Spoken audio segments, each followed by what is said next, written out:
Buenos días, bienvenidos a una nueva entrega de ¿Qué quiere la gente? Hoy vamos a hablar un poco de la guerra en Irán. Ya hablamos en episodios anteriores de los incentivos que tenía el gobierno de los Estados Unidos y Donald Trump en particular para avanzar con los ataques hacia Irán. Pero hoy quiero que veamos un poco más los detalles de lo que está ocurriendo. ¿Qué impactos tiene eso sobre la política y la economía internacional? Y luego finalizar mirando un poco los impactos que puede tener para la Argentina. Entonces, creo yo para iniciar que la guerra en Irán no podemos entenderla como un episodio más dentro de la secuencia histórica de conflictos en Medio Oriente, sino que la evolución de los acontecimientos nos están sugiriendo que hay alguna especie de mutación o cambio en la naturaleza misma de las guerras.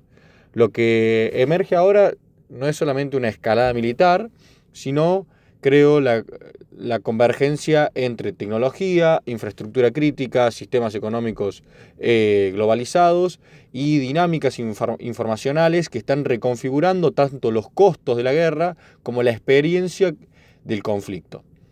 La idea de que estaba bastante asentada, de que la globalización había estabilizado el sistema internacional, empieza a quedar de a poco desmentida por un proceso inverso, donde la guerra y la técnica se empiezan a combinar nuevamente para tener impactos sistémicos en todo el sistema internacional. El argumento central que vamos a plantear en esta edición es que la guerra en Irán se tiene que analizar como un fenómeno expandido, donde los efectos más relevantes no son necesariamente los efectos militares directos, sino que son aquellos efectos que se despliegan a través de las redes energéticas, digitales, informacionales y financieras. Esta expansión redefine tanto los objetivos estratégicos como los canales de transmisión del conflicto, y a partir de esta perspectiva podemos entender un poco más la racionalidad de ciertos ataques que se están llevando a cabo tanto por parte de Estados Unidos e Israel como por parte de Irán, pero también si combinamos, digamos, esta mirada, entendemos que a la guerra hay que mirarla en tres dimensiones: por los costos que tiene, tanto directos como indirectos; por la centralidad que está teniendo cada vez más la infraestructura digital como un objetivo estratégico de los ataques; y la transformación que está ocurriendo en los modos en cómo se comunica y se experimenta la guerra. Cómo los estados, digamos, están haciendo uso de los distintos medios de comunicación y redes sociales para transmitir distintos mensajes sobre la guerra. Y finalmente, como les dije, creo que es importante mirar a la Argentina en este marco. Entonces, arranquemos viendo un poco los detalles de la guerra actual. Uno de los rasgos más distintivos que tiene la guerra en Irán es la magnitud de sus efectos indirectos. Digo, más allá de la destrucción física o el desplazamiento de la población o los asesinatos y muertes de los principales líderes del régimen iraní, la guerra está produciendo una serie de impactos en cascada que atraviesan a sectores clave de la economía global. El más común, el más directo, es la disrupción en los mercados energéticos, de los cuales también hablamos en episodios anteriores, que es el canal inicial. Esto, nuevamente, por si alguno es nuevo, como hemos explicado, se debe a la interrupción de la infraestructura y al riesgo sobre rutas críticas como el Estrecho de Hormuz, y la escalada deliberada sobre activos energéticos están generando un aumento en los precios que se empiezan a transmitir al resto de la economía global. Pero este efecto no se limita solamente al sector energético, sino que tenemos evidencia de que existe una gran correlación entre precios de la energía y precios de los alimentos, dado que la energía interviene en todas las etapas de la producción agrícola, desde la siembra hasta la distribución. No solo eso, sino que gran parte de los insumos que se utiliza para la actividad agrícola provienen o utilizan como principal materia prima el petróleo o sus derivados. Particularmente, por ejemplo, los fertilizantes dependen de insumos energéticos, de rutas comerciales específicas, y muchas de las cuales están atravesadas por la zona del conflicto. El resultado entonces es que tenemos un sistema de transmisión donde un shock geopolítico local se empieza a traducir en presiones inflacionarias globales con impactos diferentes según la dependencia de importaciones de cada país. A estos canales de precios se le suman disrupciones logísticas que replican en escala comprimida dinámicas que hemos observado durante la pandemia. Por ejemplo, el cierre de espacios aéreos, la cancelación de vuelos, las dificultades en el transporte marítimo generan efectos multiplicadores sobre cadenas de suministro globales. Estos impactos, en apariencia menores, cuando se observan de forma aislada, adquieren una relevancia sistémica cuando se replican de manera simultánea en múltiples regiones. Y estoy pensando en la combinación entre el conflicto en Irán, el conflicto en Ucrania, potenciales conflictos en el sudeste asiático y en el mar de China. Todos estos lugares centrales del comercio y la logística internacional. La guerra, entonces, no está destruyendo solamente activos, sino que está alterando la capacidad del sistema global para coordinar un flujo de bienes, personas y capital. En paralelo, el conflicto introduce una transformación cualitativa en los objetivos estratégicos. La infraestructura crítica se convierte en un blanco central. Pero esto incluye no solamente los activos tradicionales que se había planteado, por ejemplo, Estados Unidos, que eran instalaciones energéticas, particularmente aquellas asociadas a la producción nuclear iraní, sino también cada vez más se está poniendo como objetivo sistemas de agua, de transporte y de manera creciente infraestructura digital. Los ataques, por ejemplo, a plantas de desalinización o a rutas energéticas no solamente generan estos efectos materiales, sino que también a veces tienen como objetivo generar impactos psicológicos y políticos en los países donde está llevando adelante la guerra. ¿Por qué? Porque atacar estos objetivos aumenta la percepción de vulnerabilidad de las poblaciones y de los gobiernos. Pero creo yo, uno de los cambios más significativos es que en la última semana se empezó a incorporar los data centers como objetivos militares. Ha habido ataques a instalaciones de empresas tecnológicas en el Golfo y en Irán que creo van a marcar un punto de inflexión en esta guerra. Estos centros no son simplemente activos económicos de las empresas, sino que son nodos fundamentales para el funcionamiento del sistema financiero, de los sistemas logísticos y de los sistemas militares. La interrupción de un data center puede afectar desde servicios bancarios hasta la capacidad operativa de Fuerzas Armadas. Como por ejemplo tenemos el caso o la evidencia de la disrupción de pagos a personal militar tras el ataque a infraestructura vinculada al banco CEPA, uno de los principales bancos de la región. La centralidad de estos activos refleja un cambio estructural en la guerra, donde las operaciones militares, al depender cada vez más de datos y de software y de procesamiento, empiezan a convertir a las fuentes de esos datos en objetivos centrales. La velocidad de transmisión de la información puede tener entonces implicancias directas en el campo de batalla. En este contexto, las empresas tecnológicas dejan de ser actores periféricos y pasan a ocupar un lugar central en la arquitectura del conflicto. La distinción entre sector civil y militar, a diferencia de guerras en siglos anteriores, se vuelve cada vez más difusa. Atacar un data center que pertenece a una empresa privada, pero que se encarga de proveer información estratégica para las Fuerzas Armadas de un Estado, puede ser un objetivo estratégico y ya entra en consideración sin duda si ese data center pertenece pura y exclusivamente a la sociedad civil o si es también un gris donde la sociedad civil se conecta con el Estado. Este proceso tiene implicancias estratégicas adicionales. Los ataques a infraestructura digital no solamente están buscando degradar las capacidades operativas, sino alterar los incentivos económicos de largo plazo. En el caso del Golfo, el desarrollo de los data centers forma parte de una estrategia que vienen teniendo los países para diversificar economías más allá del petróleo. Al atacar estos activos, se introduce incertidumbre sobre la viabilidad de estos modelos de desarrollo, afectando las decisiones de inversión y el posicionamiento geopolítico de estos estados. La dificultad para defender esta infraestructura además amplifica el problema. A diferencia de activos militares tradicionales, la cantidad y dispersión de objetivos potenciales hacen inviable la protección total de esta infraestructura. Los gobiernos enfrentan decisiones de asignación de recursos donde deben priorizar qué proteger y qué dejar expuesto. Este dilema revela un cambio en la lógica de la guerra, donde la vulnerabilidad no se concentra en puntos específicos, sino que se distribuye a lo largo de sistemas más complejos.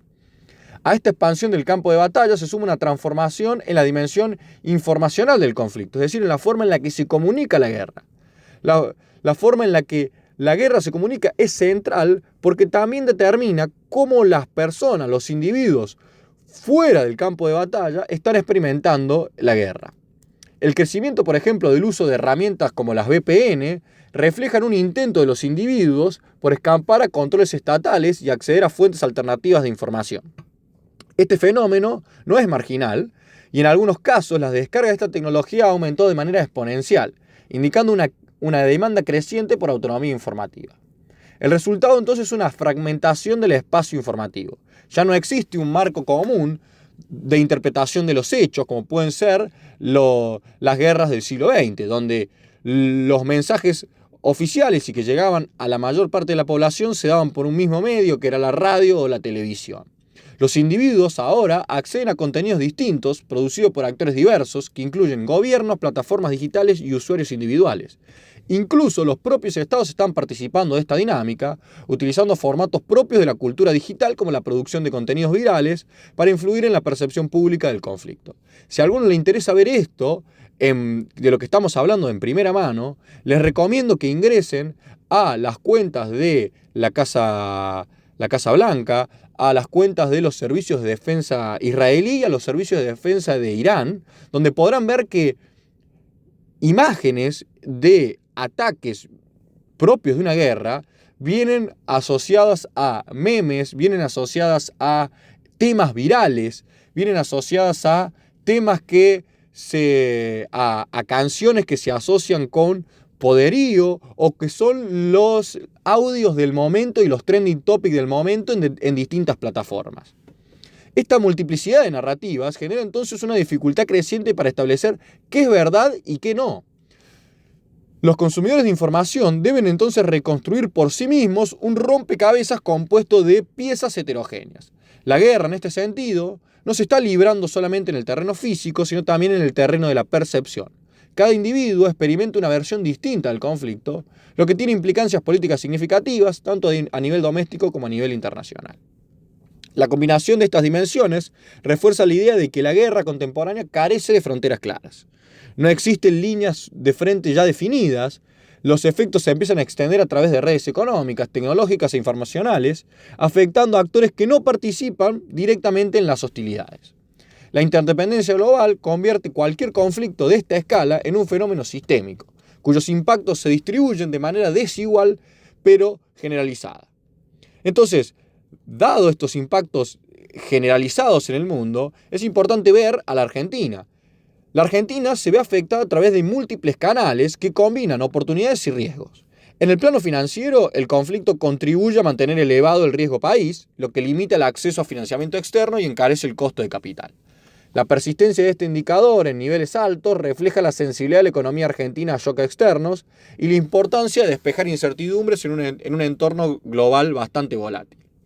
El canal energético presenta ambivalencias, porque por un lado el aumento de los precios internacionales puede generar beneficios para un país con superávit energético, pero estos beneficios todavía son acotados por la estructura productiva y la escala de las exportaciones. La capacidad de Argentina para capitalizar este contexto es limitada en comparación con otros productores de petróleo, lo que reduce el impacto positivo para el país. En el plano macroeconómico, la transmisión de shocks energéticos y alimentarios se traduce en presiones inflacionarias adicionales. Esto ocurre en un contexto donde las expectativas de inflación ya están bastante elevadas y donde la política económica depende de la convergencia de dichas expectativas con la narrativa oficial. La divergencia entre objetivos y resultados, señalada, anteriormente, sugiere que este proceso enfrenta obstáculos significativos. La posibilidad de un escenario global de esta inflación representa además un riesgo adicional. Un entorno de bajo crecimiento y alta inflación, combinado con condiciones financieras más restrictivas, puede afectar tanto la dinámica del consumo como la sostenibilidad del financiamiento externo. La reacción de los mercados internacionales al aumento del riesgo global se traduce en una menor tolerancia al riesgo, lo que impacta de una manera desproporcionada en economías con vulnerabilidades estructurales como la Argentina. A estos canales económicos se suma una dimensión geopolítica. La relación entre dos liderazgos de Estados Unidos y Argentina introduce un elemento de dependencia que amplifica la exposición del país a los resultados del conflicto. La naturaleza simétrica del vínculo entre Argentina y los Estados Unidos implica que cambios en el escenario político estadounidense pueden tener efectos directos sobre la estabilidad y las expectativas en Argentina. Finalmente, el conflicto refuerza la relevancia estratégica de sectores como la energía y la minería para el crecimiento de largo plazo. Sin embargo, la evidencia sugiere que estos sectores aún están en una etapa de desarrollo donde los beneficios del corto plazo son incipientes. La capacidad de transformar estas ventajas potenciales en resultados concretos dependerá tanto de condiciones internas como del contexto internacional. La guerra en Irak pone de manifiesto entonces una transformación profunda en la naturaleza de los conflictos contemporáneos. Lejos de limitarse al enfrentamiento militar, la guerra se expande hacia infraestructuras críticas, sistemas económicos globales y ecosistemas informativos. Los costos más relevantes no son necesariamente los visibles en el corto plazo, sino que se despliegan a través de canales indirectos que afectan a la estabilidad económica, la seguridad alimentaria y la cohesión política. La incorporación de la infraestructura digital como objetivo estratégico marca un punto de inflexión. La centralidad de los datos y de las empresas tecnológicas redefine tanto los actores como los objetivos de la guerra. Al mismo tiempo, la fragmentación del espacio informativo transforma la manera en que el conflicto es percibido, generando múltiples realidades coexistentes que dificultan la construcción de consensos. Para economías como la Argentina, estos cambios implican una mayor exposición a dinámicas globales que escapan a su control. La interdependencia que caracteriza al sistema internacional convierte la guerra en un fenómeno con efectos verdaderamente globales. En este contexto, la capacidad de gestionar riesgos, alinear expectativas y fortalecer fundamentos macroeconómicos se vuelve aún más crítica. En última instancia, el conflicto nos está sugiriendo que la guerra del siglo XXI ya no se define por la geografía, sino por la interconexión. Comprender esta transformación es esencial para anticipar sus efectos y diseñar respuestas adecuadas en un entorno cada vez más incierto. Con esto llegamos al final de este episodio. Les agradezco por haber escuchado, por seguir apoyando y por hacer crecer este proyecto. Si les gusta, no olviden suscribirse, no olviden seguirme en las redes y compartirlos con sus amigos y familiares, que me ayuda muchísimo y me mantiene motivado para seguir con este proyecto todas las semanas. Muchas gracias y nos vemos el próximo domingo.